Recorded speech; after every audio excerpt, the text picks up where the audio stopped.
আজ একটু অন্যরকমভাবে খিচুড়ি বানাবো। আমাদের বাড়িতে খিচুড়ি খেতে সবাই খুব ভালোবাসে, তাই ভাবলাম আজকে একটু অন্যরকম করে সবাইকে খাওয়াবো। আমি ডিম 4টা নিয়ে ভেজে নিয়েছি। ডিমটা আমি তুলে নিলাম। এবার কড়াইয়ে বেশ কিছুটা তেল দিয়ে পেঁয়াজের বেরেস্তা ভেজে নিয়েছি। এবার সম্বারের জন্য তেলে জিরা, শুকনো লঙ্কা, তেজপাতা, আদা কুচি, রসুন কুচি, পেঁয়াজ আর লঙ্কা দিয়ে কিছুক্ষণ ভেজে নেব। এবার চাল ডালটা দিয়ে আমি আরো কিছুক্ষণ ভাজবো। লবণ হলুদটাও দিয়ে দিয়েছি।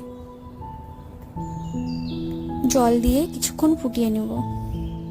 দেখো আমার খিচুড়িটা ফুটে উঠেছে। এবার যে ডিমটা ভেজে রেখেছিলাম সেটা দিয়ে দিলাম।